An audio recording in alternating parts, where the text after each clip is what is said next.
रहे हैं। छोड़िए, मुझे आपको शर्म नहीं आती। ये कैसी घटिया हरकतें कर रहे हैं? मेरे साथ छोड़िए। मेरे ब्लाउज को मैं उसका हाथ थामता उसे खुद से पीछे करने लगी थी, वरना वह उसका ब्लाउज ही फाड़ देता। मैं बहुत गुस्से वाला इंसान था। चलो उठो बेटे को, अभी मेरे सामने दूध पिलाओ। मैं नहीं जानता। कुछ भी सुरजीत की आंखों में गुस्से का खून देखकर ममता को उससे बहुत डर लगने लगा था और वह घबरा गई थी। वह पहले से ही उससे बहुत डरा करती थी। सुरजीत उससे कहने लगा, मेरे बच्चे को भूख लगी है, चलो जल्दी दूध पिला दो। वह उसे ऐसे देख रहा था कि पता नहीं वह उसके साथ क्या कर देगा। फिर ममता कहने लगी, तुम्हारा दिमाग तो ठीक है ना? सुरजीत, मेरा ब्लाउज छोड़ दो। मैं उसको दूध कैसे पिला सकती हूँ? मैंने बच्चे को थोड़ी जन्म दिया है जो मेरी छाती से दूध निकलेगा। मैं कैसे दूध पिला सकती हूँ भावेश को?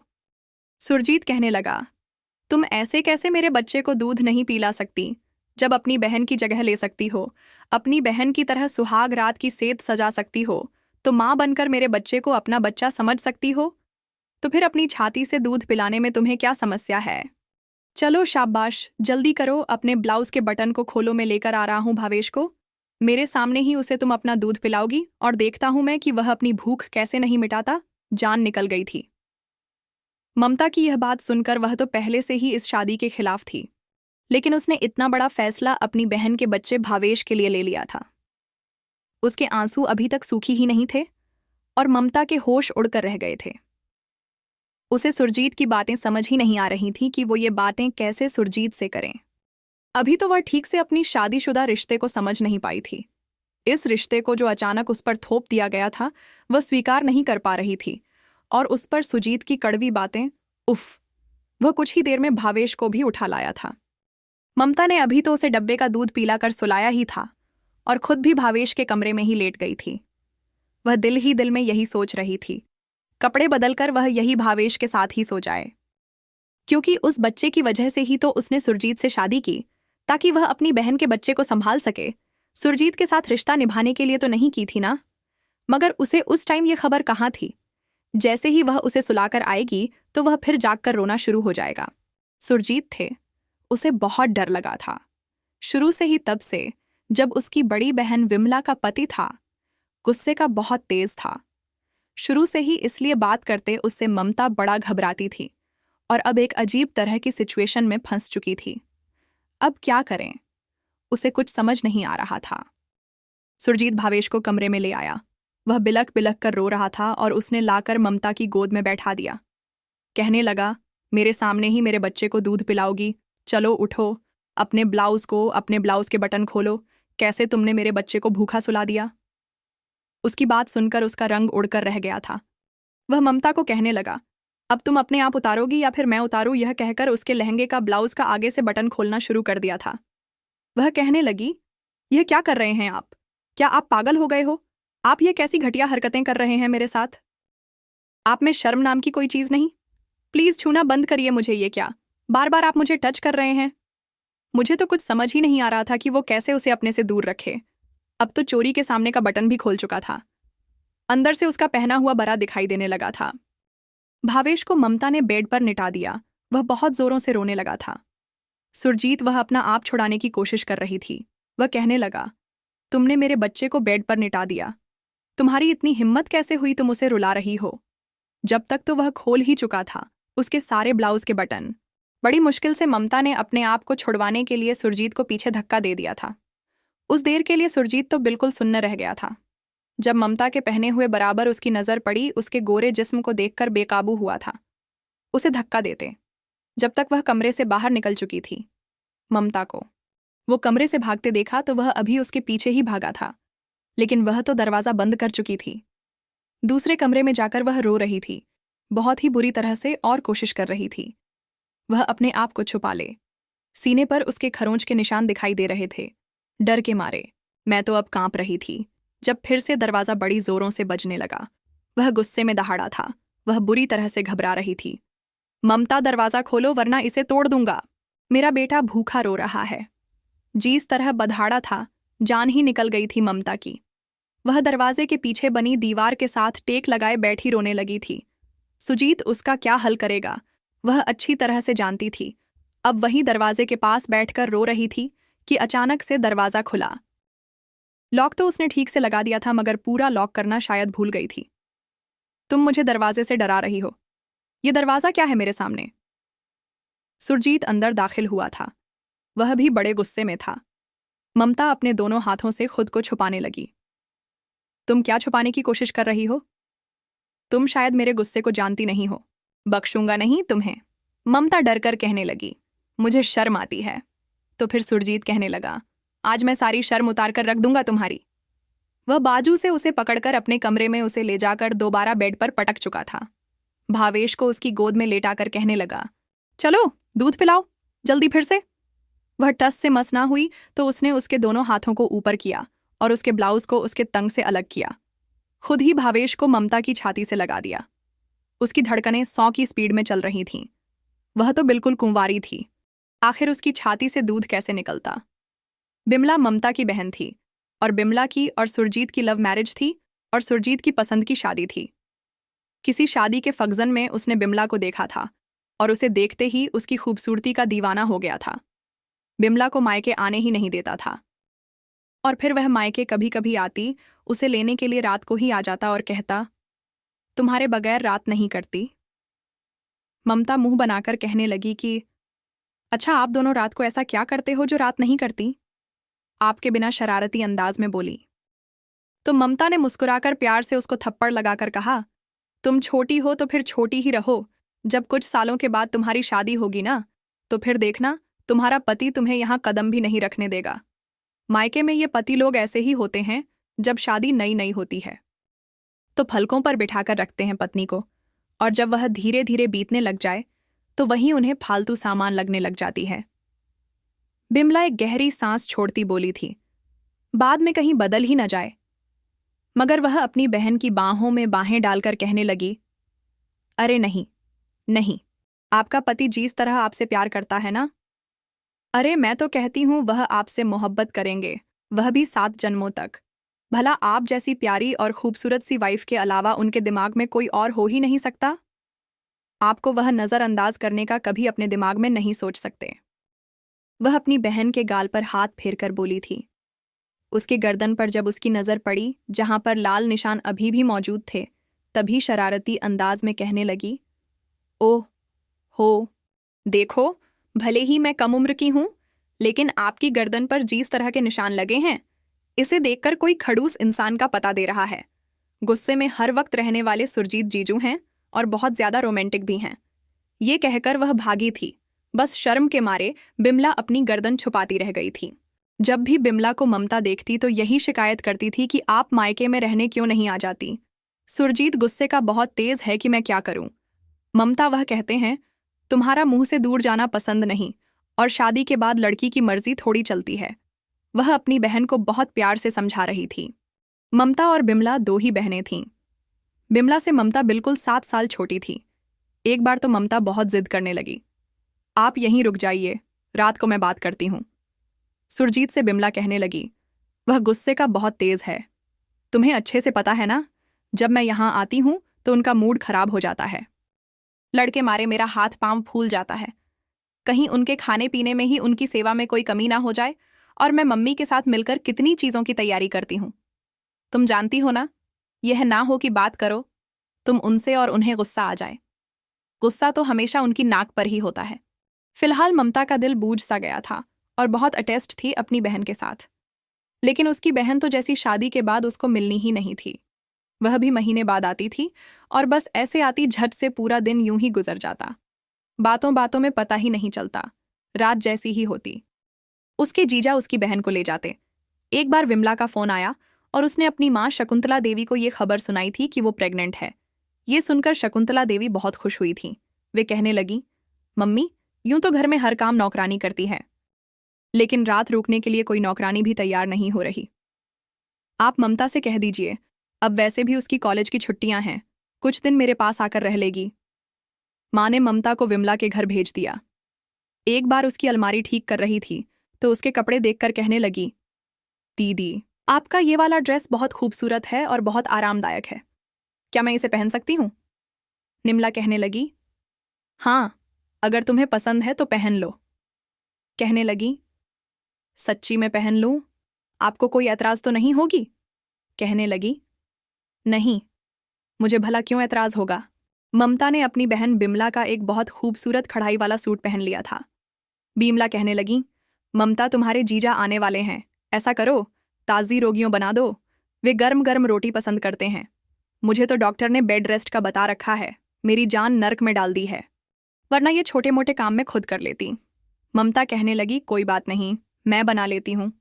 वह रोटी बना रही थी और सुरजीत खुद ही दरवाज़ा खोलकर घर के अंदर दाखिल हुआ था। जैसे ही आंगन में दाखिल हुआ, सामने किचन था। ममता उसके तरफ पेड़ थी। कपड़े उसने बिमला के पहन रखे थे, इसलिए धीरे धीरे चलता हुआ सुरजीत किचन में चलाया और पीछे से ही ममता को अपनी बाहों में भर लिया। उसकी गर्दन पर हल्का सा दांत बढ़ा था। ममता की तो जैसे जान ही निकल गई थी। वह कहने लगी कि क्या कर रहे हैं। वह ममता की आवाज़ सुनकर बुरी तरह से पीछे हुआ था। जब ममता ने पलट कर देखा तो वह अपनी जगह से बिल्कुल शर्मिंदा होकर रह गया था। कहने लगा, तुम यहाँ क्या कर रही हो और तुमने बिमला के कपड़े क्यों पहन रखे हैं? उसे बहुत ही गुस्सा आया था। कहने लगा, आज के बाद अगर तुमने मेरी पत्नी के कपड़े पहने तो बिल्कुल अच्छा नहीं होगा। बदतमीज लड़की ममता बुरी तरह से डर गई थी। उसके बाद से तो ममता को सुरजीत से बहुत डर लगता था। वह जल्दी ही वापस अपने घर चली गई थी और जब भी सुरजीत आता तो डरकर अपने कमरे में बंद हो जाती थी। उसने बिमला से भी कभी कुछ नहीं कहा था, न कुछ बताया था, लेकिन किस्मत को शायद कुछ और ही स्वीकार था। जब बिमला की डिलीवरी हुई तब बड़े ऑपरेशन से हुई थी और ऑपरेशन के बीच डैडी डॉक्टर ने उसके पेट में रुई रखी रहने दी और उसका ऑपरेशन कर दिया। जब बिमला ने बेटे को जन्म दिया, 2 दिन के बाद घर गई तो उसको हल्का हल्का अपने ऑपरेशन में दर्द महसूस हुआ था, लेकिन वक्त के साथ साथ वह दर्द बढ़ने लगा। कभी कभी इतना दर्द हो जाता वह तड़पने लग जाती। सुजीत उसे जल्दी हॉस्पिटल लेकर गया, लेकिन उस लेडी डॉक्टर ने जैसे ही उसका अल्ट्रासाउंड किया था तो उसने अपनी गलती का एहसास किया, लेकिन वह ये नहीं बताना चाहती थी कि गलती उसकी है। इसलिए उसे मामूली सा दर्द का इंजेक्शन लगा दिया और घर वापस भेजा और दर्द की कुछ दवाइयाँ दे दी। 1.5 महीने के बाद उसका इन्फेक्शन इस तरह बढ़ गया। दर्द के मारे जान से ही हाथ धो बैठी थी। सुरजीत को तो अपने कानों पर विश्वास न हुआ था। जब डॉक्टर ने यह बताया कि आपकी पत्नी मर चुकी है, वह कहने लगा, आप क्या कह रही हैं? आपका दिमाग तो ठीक है ना? वह कैसे मर सकती है?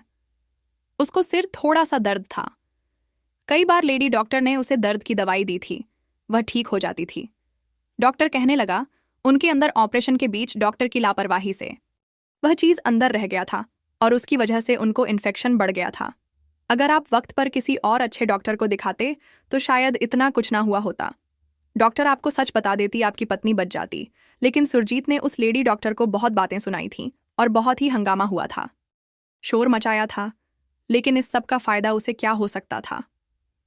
क्योंकि बिमला अब तो मर चुकी थी। वह फूट फूट कर रोया था, किसी छोटे बच्चे की तरह रोया था। उसका बेटा नानी के गोद में रो रहा था। कभी शकुंतला देवी उसे बहलाने की कोशिश करती, कभी ममता छोटे से भावेश को गोद में लेकर चुप करवाने की कोशिश करती। वह खुद भी इतनी बड़ी नहीं थी, बस उसने अभी 12वीं के पेपर दिए थे, लेकिन भावेश तो चुप ही नहीं हो रहा था, रोए जा रहा था। कुछ दिन तो सुरजीत को भी कोई होश नहीं था और वह भी अपने घर नहीं गया था। कहता था, घर जाता हूं तो घर काट खाने को दौड़ता हूं। वैसे भी उसके माँ बाप नहीं थे, पहले ही उसके माँ बाप की मृत्यु हो चुकी थी। वह चाचा चाची के साथ रहता था। शादी हुई तो अपना अलग घर ले लिया था, लेकिन अब बिल्कुल घर अकेला था। उसे डर महसूस होता था।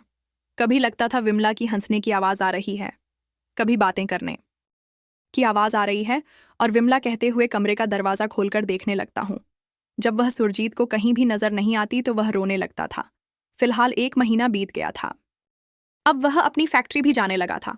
रोज़ाना शकुंतला देवी के घर आता, थोड़ी देर भावेश से प्यार करता था, चला जाता। भावेश अब ममता के प्यार का आदी होने लगा था, जबकि वह ज्यादा नहीं संभालना थी और तंग आ जाती थी। बहुत जल्द अपनी माँ के हवाले उसे कर देती थी। माँ से कहती थी, तंग करता है, मुझे रातों को सोने नहीं देता, माँ इसे लेकर मुझे टहलना पड़ता है, सुबह मुझे कॉलेज भी जाना होता है। शकुंतला देवी ही उसे ज्यादा संभाल रही थी, लेकिन बूढ़ी थी, वह भी इसलिए ज्यादा थक जाती थी। एक बार उन्होंने सुरजीत से बात करने का फैसला कर लिया था और सुजीत के पोत में बैठा भावेश से वह प्यार कर रहा था। जब शकुंतला देवी ने कहा, बेटा ममता भी चली जाती है और मेरी भी बूढ़ी हड्डियों में अब इतनी ताकत नहीं है, मैं भावेश को संभाल सकूं। हम दोनों के बस की बात नहीं है। इस बच्चे को संभालना अब तुम अपने बेटे के लिए दूसरी शादी कर लो। अपनी नजरें चुराते हुए शकुंतला देवी ने ये बात कही थी। कहीं ये बात उनके दामाद को बुरी ना लग जाए, क्योंकि वह बहुत ही मूडी था और गुस्से का बहुत तेज था। कहने लगा, आपको मेरा बच्चा अब बोझ लगने लगा है। अगर ऐसा ही है तो ठीक है, मैं अपने साथ इसे ले जाता हूं। एकदम से खड़ा हो गया। वह कहने लगी, मेरा यह मतलब नहीं था। मैं नानी हूं, उसकी मेरी औलाद का बच्चा है। वह कहने लगा, आप जताती नहीं। अगर यह बात होती तो कहने लगी, बेटा तुम मेरी बात का उल्टा मतलब निकाल रहे हो। मेरी कमजोर हड्डियों में इतनी ताकत नहीं है कि मैं इस उम्र में इस बच्चे को संभालना रहूं। अब मुझसे बच्चा बिल्कुल भी नहीं संभलता। इतना बड़ा सदमा बेटी का मुझे भी तो मिला है। मुझे तो ऐसा लग रहा है कि मैं भी मर जाऊंगी। बस अब मेरी यही कोशिश है कि मैं जल्द से जल्द ममता की शादी कर दूं, वह भी अपने घर की हो जाए। मैं भी सुकून की सांस ले सकूंगी। बिल्कुल वीरान होकर रह गया है मेरा घर। अपने आंसू साफ कर रही थीं। कह रही थीं, उन पर सुरजीत को बहुत गुस्सा आया था कि उन्हें सिर्फ अपनी बेटी की बर्बादी, मेरे बेटे की नहीं। तभी भावेश ने उसकी गोद में लेटे हुए रोना शुरू कर दिया। सुरजीत को तो कुछ भी पता नहीं था कि बच्चे को कैसे संभालना जाता है और कैसे चुप करवाया जाता है। फिर भी उसे उठाकर वह चुप करवाने की कोशिश कर रहा था। फिर चेहरा उसका एकदम से एहसास में भरा था। मम्मी जी, देखिए, क्यों रो रहा है इतना कि इसे चुप करवा दो। इसे क्या हो गया है? बिल्कुल बिमला भी इसी तरह रो रही थी जब वह मरने वाली थी। देखिए, कहीं इसे भी तो कुछ नहीं होने वाला। कि सयानी होकर वह एकदम से सब कुछ बोलते जा रहा था। उसकी ये बातें सुनकर तो शकुंतला देवी एकदम से हड़बड़ा गई थीं। कमरे से तभी ममता बाहर निकलकर आ रही थी। वह कहने लगीं, सुरजीत, जीजू, आप ये क्या कह रहे हैं? कैसी बातें कर रहे हैं? यह इसलिए रो रहा है क्योंकि इसे बहुत भूख लगी हुई है। भगवान ना करे मेरे बच्चे को कुछ हो। उसे उठाकर अपने सीने से लगाकर कहने लगी, तो वह भी अछूत हो गया था।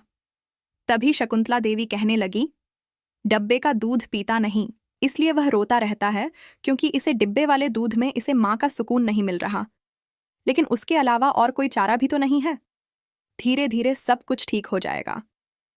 अपने बच्चे के साथ ममता को देखकर वह कुछ सोचने लगा था। आपको शादी की फिक्र है ना ममता की, और मुझे अपने बेटे की फिक्र है।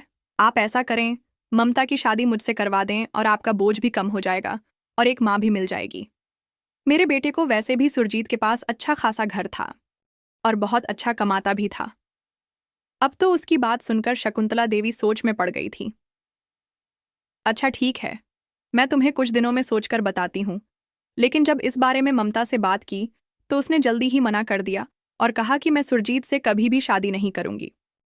फिर शकुंतला देवी समझाने लगी, क्यों मना कर रही हो? क्या हो गया है तुम्हें? अच्छा खासा तो लड़का है, अच्छा खासा कमाता भी है, घर भी बहुत अच्छा है उसका। और अगर तुम्हारे भांजे पर कोई सौतेली माँ आ गई तो पता नहीं वह उसके साथ क्या व्यवहार करेगी। अगर तुम उसकी माँ बनकर जाओगी तो फिलहाल तुम उसे प्यार करोगी। वह कहने लगी, मुझे शादी ही नहीं करनी। मम्मी, मैं नहीं ले सकती। अब कोई भी जिम्मेदारी अभी मुझे पड़ना है, मैं नहीं संभाल सकती। इसे ममता का मिजाज ही कुछ और था। वह जवान थी, खूबसूरत थी, अपने जीवन साथी के लिए बहुत से सपने सजा रखे थे। सूची से वह कभी भी शादी नहीं कर सकती थी। उसे तो सुरजीत बहुत ज्यादा खड़ूस इंसान रखता था। वह उस आदमी के साथ शादी कैसे कर सकती थी जो कि पहले से ही शादीशुदा था? भले ही वह उसका बहनोई था, लेकिन था तो शादीशुदा ही ना। उन दिनों शकुंतला देवी की तबीयत भी ठीक नहीं थी। शकुंतला देवी इसलिए उसे मजबूर करने लगी थी। अपनी बेटी को कहने लगी, अगर मुझे कुछ हो गया तो पीछे से तुम्हारा क्या होगा? यही सोच सोचकर मुझे डर लगता है। मैं तो अब यही चाहती हूं कि मेरे जीते जी इसके हाथ पीले कर दूं। लेकिन ममता तो बात ही नहीं मान रही थी। वह भी जिद पर अड़ी हुई थी। कुछ दिनों के बाद शकुंतला देवी की बहुत ज्यादा तबीयत बिगड़ने लगी थी। शकुंतला देवी के सीने में एकदम से दर्द उठना शुरू हो गया था। यह देखकर तो ममता के हाथ पैर फूलने लगे थे। एक तरफ से भावेश उसे परेशान करता, दूसरी तरफ वह घबरा गई थी। वह अपनी माँ की हालत देखकर ममता ने सुरजीत को फोन कर दिया, वह भी रात के 3 बजे। प्लीज आप जल्दी से घर आ जाइए, मम्मी की तबीयत बहुत बिगड़ चुकी है। वह भी गाड़ी ड्राइव करती जल्दी आ गया था। शकुंतला देवी को हार्ट अटैक हुआ था। उन्हें वह अस्पताल ले गए थे। अब तो डॉक्टर कह चुके थे ना ही उनका इलाज हो सकता है और ना ही उनके बचने की ज्यादा चांस है। इसीलिए ममता ने शकुंतला देवी के मजबूर करने पर उसने सुरजीत से शादी कर ली थी, लेकिन वह अपने घर पर ही थी। पर 2 दिन के बाद ही शकुंतला देवी की मृत्यु हो गई थी। शकुंतला देवी दोहरे सदमे में पड़ गई थी, लेकिन जैसे ही शकुंतला देवी को चिता पर लिटाया गया था, सुरजीत उससे कहने लगा, भावेश रो रहा है, तुम मेरे घर चलो। और सुरजीत के घर पहुंची थी। उसे लगा था कि सुरजीत उसका एहसास करेगा, लेकिन सुरजीत उससे कहने लगा, कमरे में एक लहंगा पड़ा है, वह तुम्हारी बहन का है, उसे पहनकर तैयार हो जाओ। यह सुनकर तो ममता हैरान हुई थी। उसकी मां को मरे हुए बस अभी कुछ ही दिन हुए थे। बहन को मरे हुए 1 महीना बीत था कि सुरजीत उसे कह रहा था कि वह दुल्हन बनकर तैयार हो जाए। कहने लगे, सुरजीत जीजू आप क्या कह रहे हैं? तो वह दाग पीसते हुए कहने लगा, मैं तुम्हारा जीजू नहीं, तुम्हारी नीयत मुझ पर पहले से ही खराब थी। तभी तुमने उस दिन बिमला के कपड़े पहने थे। तुम्हें शौक था ना बिमला की जगह पर आने का, उसके कपड़े पहनने का, उसकी तरह बनने का। तो आज अपना ये शौक पूरा करो, जाकर उसका कपड़ा पहनकर तैयार हो जाओ। वो बेहद गुस्से में लग रहा था। अगर वो तैयार ना होती तो न जाने वो क्या कर बैठता। ममता बुरी तरह से डर गई थी। जल्दी से कमरे में चली गई और दुल्हन के कपड़े को पहनकर तैयार हो गई। बस हल्का फुल्का मेकअप किया था, वह भी रोते हुए। उसे समझ नहीं आ रहा था क्या करे और क्या ना करे, क्योंकि उसे इतनी समझदारी नहीं थी। दुल्हन बनकर बैठी थी। उसे अपने भांजे के रोने की आवाज आने लगी थी। वह किचन में जल्दी आ गई, उसका दूध तैयार किया और भावेश के कमरे में आ गई।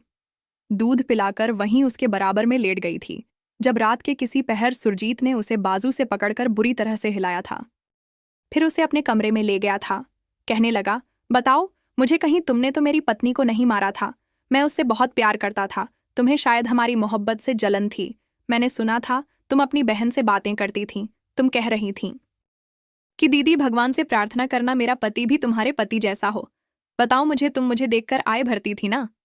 ममता ने तो यूं ही ये बातें बिमला से कही थीं, क्योंकि वह देखती थी सुरजीत उसका बहुत ख्याल रखता था, तो उसने भी कह दिया कि दीदी भगवान से प्रार्थना करना मेरा पति भी सुरजीत जीजू जैसा हो। लेकिन उसे नहीं पता था यह सुरजीत ही उसका पति बन बैठेगा, उस पर शक करेगा।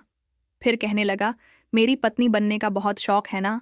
अब मेरी पत्नी बनने के साथ साथ मेरे बेटे की माँ भी बनूंगी, बिल्कुल वैसे ही जैसे बिमला थी। तुम उसे अपना दूध पिलाओगी और मेरे सामने ही पिलाओगी। यह सुनकर ममता का दिमाग ही घूमकर रह गया था। कहने लगी, मैं कंवारी हूं, मैं कैसे भावेश को दूध पिला सकती हूं? आप कैसी बातें कर रहे हैं मुझसे? प्लीज मुझसे इस तरह की बातें ना करें, मुझे बहुत बुरी लगती है। मैं कहने लगा, क्यों ना करूं? जब तुम अपनी बहन की जगह बैठ सकती हो, उसके कपड़े पहनकर दुल्हन बन सकती हो, तो मेरे बच्चे की माँ भी बन सकती हो। मेरा बच्चा भूखा नहीं रहेगा, वह तुमसे अपनी भूख मिटाएगा। यह बोलकर वह उसके ब्लाउज के बटन को खोलने लगा, लेकिन तभी ममता अपने आप छुड़वाकर भाग गई थी। दूसरे कमरे में दीवार के साथ लगकर रोने लगी थी, लेकिन वह दरवाजे का लोग शायद चाबी से खो चुका था। जैसे ही अंदर आया तो ममता के होश ओढ़कर रह गए थे। कहने लगा, तुम्हारी सारी शर्म मैं आज ही खत्म कर दूंगा। उसे बाजू से पकड़कर अपने कमरे में ले गया, उसे ब्याज पर धक्का दे दिया। भावेश अभी भी रो रहा था। कहने लगा, खुद से दूध पिलाओगी या मैं तुम्हारा ब्लाउज उतारकर अपने बच्चे के मुंह तुम्हारी छाती को लगा दूं? वह बेचारी बुरी तरह से कांप रही थी। उसने जल्दी से भावेश को अपने सीने से लगा लिया, लेकिन वह बहुत शर्म महसूस कर रही थी। बेड पर रखा चादर उसने खुद पर उड़ लिया था। वह बुरी तरह से घबरा रही थी। वह अजीब सी हालत में पड़ी हुई थी, लेकिन मुंह से कुछ नहीं बोल सकती थी। अपनी आंखें बंद कर चुकी थीं। आंखों से आंसू बह रहे थे। जब उसने देखा कि सुरजीत की आंखें बिल्कुल लाल हो रही हैं, शायद उसने ड्रिंक कर रखी थी। ममता की तो जान ही निकल गई थी। कहने लगा, जल्दी उसकी भूख मिटाओ, फिर तुम्हारी सुहाग रात भी तो रंगीन बनाता हूं, उसके बाद तुम मेरी भूख मिटाओगी। जब तक मैं नशे में ना डूब जाऊं, तुम्हारी जान ही नहीं छोड़ूंगा। बहुत शौक है ना तुम्हें मेरी पत्नी की जगह लेने की। अब भूख तो मुझे बर्दाश्त करो मुझे, बल्कि वह तो मेरी मोहब्बत थी, लेकिन तुम तो उसकी उतरन पहनने वाली मेरी जिद पूरा करने का सामान बनोगी। विमला से तो मैं मोहब्बत से पेश आता था, क्योंकि वो मेरी मोहब्बत थी, लेकिन तुम सिर्फ मेरे जिस्म की भूख मिटाने का सामान बनोगी, मेरी प्यास को बुझाओगी। भावेश सो चुका था। बड़ी धीरे से सुरजीत ने ममता की गोद से भावेश को पकड़ा और उसको झूले में मिटा दिया। अब वह खुद को छुपाने की कोशिश कर रही थी, जब एकदम से सुरजीत ने झटके से उसका चादर पीछे किया था और शराब के नशे में उस पर गिरा था और उसको बुरी तरह से अपने नीचे किया था। ममता की आत्मा तक खेल कर रह गई थी। उसके तन के कपड़ों को उतारने की कोशिश कर रहा था। वे बार बार प्रीत छोड़ो, प्रीत मुझे छोड़ो, इस तरह से बोले जा रही थी। वह जैसे शराब के नशे में पागल हो चुका था, उसके जिस्म पर अपना जुनून उतार रहा था। वह बहुत ज्यादा नशा किया हुआ था। करवट बदलकर वह सो चुका था। ममता की सिसकियां पूरे कमरे में गूंज रही थीं। उसे बहुत गुस्सा आ रहा था। सुरजीत पर वह बहुत रो रही थी। वह बहुत गलत सोच रहा था। उसके बारे में, विमला की जगह लेने के बारे में तो उसने कभी सोचा भी नहीं था। उसे नींद न जाने कब आई थी। सुबह उसने बड़ी मुश्किल से भावेश के रोने पर सूजी हुई आंखें खोली थीं। वह अभी तक सिसकियां ले रही थीं।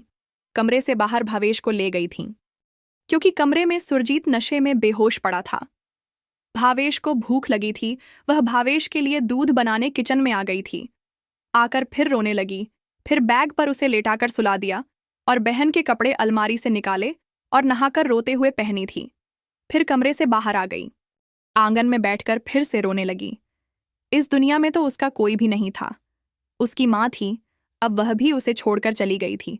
और ना ही कोई ऐसा आदमी था जिसके साथ वह अपने दिल की बातें करती। उसकी एक बहन थी, वह भी तो इस दुनिया से छोड़कर चली गई थी। उसके साथ तो अब माँ का साथ भी नहीं था। पता नहीं उसके साथ अब सुरजीत कभी ठीक हो पाएगा या नहीं, या फिर अपनी जुनून का नशा हमेशा उसे बनाएगा। उसे अभी तक नाश्ता तक नहीं किया था। वहीं सोफे पर बैठे बैठे सो चुकी थी। जब उसकी आंख खुली थी तो बाहर डोर बेल बज रही थी। वह जैसे ही उठकर दरवाजा खोलने के लिए बाहर गई तो बाहर नौकरानी खड़ी थी। उसे देखकर कहने लगी, आप यहां पर क्या कर रही हैं? इसके आगे की कहानी बहुत दिलचस्प रहने वाली है। क्या ममता और सुरजीत में सुलह हो पाएगी? वह कैसे अपने आगे की जिंदगी बिताएगी? इसका दूसरा भाग देखने के लिए आप इसके कैप्शन में लिंक पर क्लिक करके दूसरा भाग देख सकते हैं। इसका दूसरा भाग बहुत दिलचस्प रहने वाला है। और मेरी वीडियो आप लोग जहां कहीं से भी देखते हैं, कमेंट में अपने शहर और राज्य का नाम जरूर बताइए। मुझे आप लोगों के कमेंट करने में बहुत आनंद आता है और उन सभी का मैं बहुत बहुत धन्यवाद करना चाहती हूँ जो लोग मेरे वीडियो को देखते हैं, लाइक करते हैं और शेयर करते हैं। अगर आपको आज की कहानी पसंद आई है तो वीडियो को ज़रूर लाइक कीजिएगा और अपने दोस्तों के साथ शेयर भी कीजिएगा। और हाँ, अगर आपने अभी तक हमारे चैनल को सब्सक्राइब नहीं किया है तो ज़रूर सब्सक्राइब कर लें। मिलते हैं हम अपनी कल की एक और नई दिलचस्प कहानी के साथ। मुझ पर सदा अपना प्यार और स्नेह बनाए रखें। सभी को मेरा प्यार भरा नमस्कार दोस्तों। खुश रहें, स्वस्थ रहें, मस्त रहें।